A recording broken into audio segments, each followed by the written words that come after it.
Assalamualaikum warahmatullahi wabarakatuh.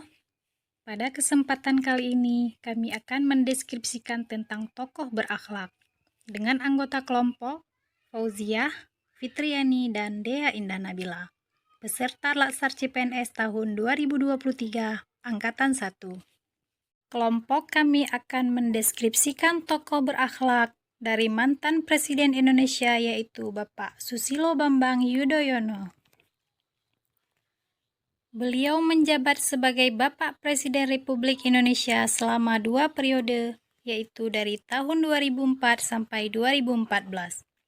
Selama kepemimpinannya, beliau sangat banyak memberikan kontribusi dan membuat perubahan untuk Indonesia. Sebagai wujud dari nilai berorientasi pelayanan, yaitu tepatnya pada tanggal 26 Desember 2004, bumi Aceh dilanda gempa yang merupakan musibah terbesar bagi rakyat Aceh.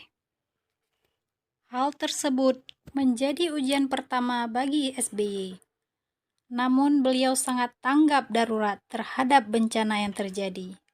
Beliau langsung berkunjung ke Aceh untuk memberikan bantuan dan melakukan rehabilitasi dan rekonstruksi pasca bencana.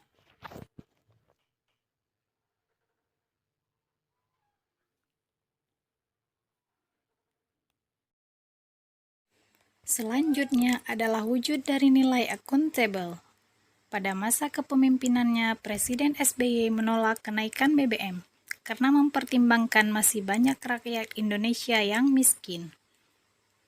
Untuk Indonesia, mengingat masih banyak saudara-saudara kita yang miskin, yang daya belinya rendah, kalau subsidi itu betul-betul untuk menolong rakyat, jumlahnya tidak berlebihan, dan juga tepat sasaran, saya kira tidak keliru. Inilah yang mesti kita jaga betul, subsidi yang pas. Dan saya berpendapat sama dengan yang disampaikan oleh banyak pihak, agar makin ke depan subsidi ini bisa dikurangi jumlahnya. Saya setuju. Sudah menunjukkan bahwa SBY menggunakan kewenangan dan jabatannya untuk meringankan beban rakyat. Yang ketiga, kompeten. Bapak Susilo Bambang Yudhoyono atau yang kerap disapa dengan Bapak SBY dipercayakan oleh penduduk Indonesia untuk menjabat sebagai presiden selama 2 periode.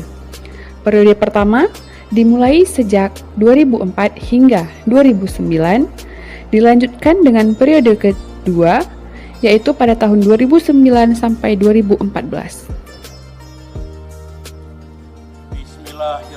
Demi Allah, saya bersumpah akan memenuhi kewajiban Presiden Republik Indonesia dengan sebaik-baiknya dan seadil-adilnya, memegang teguh Undang-Undang Dasar dan menjalankan segala undang-undang dan peraturannya dengan seluruh-seluruhnya, serta berbakti kepada nusa dan bangsa. Semenjak menjabat sebagai Bapak Presiden, beliau selalu berusaha untuk memberikan yang terbaik kepada bangsa Indonesia, diwujudkan dengan sikap kompeten berupa melaksanakan tugasnya sebagai kepala negara dengan kualitas terbaik. Banyak sekali penghargaan yang didapatkan oleh Bapak SBY selama menjabat sebagai kepala negara Indonesia, di antaranya World Statesman Award, International Champion of the Earth, the Grand Order of Mugung Hua, Antara Achievement Award, dan US ASEAN Leadership Award, dan masih banyak penghargaan yang lainnya. Mendapatkan banyak penghargaan juga merupakan salah satu nilai yang penting dalam nilai kompeten, yaitu meningkatkan kompetensi diri dengan terus belajar. Kemudian, harmonis. Bapak Susilo Bambang Yudhoyono juga disebut sebagai Bapak Perdamaian. Julukan yang disematkan kepada Bapak SBY bukan hanya sekedar julukan semata. Julukan ini diperoleh oleh Bapak SBY atas dedikasinya yang tinggi terhadap stabilitas dalam negeri, di mana Terdapat nilai penting dalam sikap harmonis, yaitu saling peduli, menghargai, dan mentoleransi dengan adanya perbedaan. Pada masa jabatan beliau sebagai presiden, Indonesia banyak berpartisipasi dalam misi perdamaian dunia, baik di tingkat nasional maupun internasional. Poin kelima, loyal.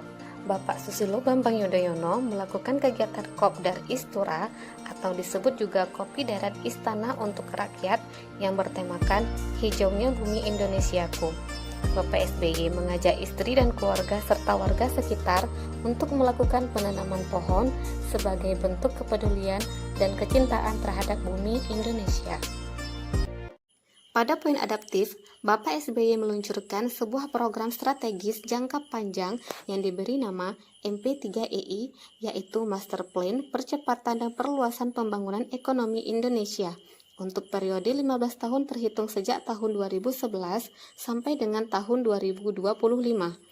MP3EI tersebut merupakan program gagasan dan arahan SBY sebagai presiden dan kemudian ditindaklanjuti oleh pembuatan master plan yang dilakukan secara maraton dan termasuk dalam poin kolaborasi. Proses pembangunan MP3EI melibatkan jajaran pemerintah pusat, pemerintah daerah dan diwakili pada gubernur, Komite Ekonomi Nasional, Komite Inovasi Nasional, para ekonom, jajaran BUMN, jajaran dunia usaha swasta, serta unsur media massa. Dan dibuktikan dengan banyaknya proyek ekonomi berskala besar yang dibangun di seluruh wilayah Indonesia. Demikian pemaparan tentang Bapak Susilo Bambang Yudhoyono sebagai tokoh berakhlak yang kami pilih pada tugas kelompok Agenda 2 Latsar CPNS tahun 2023. Demikian, terima kasih. Wassalamualaikum warahmatullahi wabarakatuh.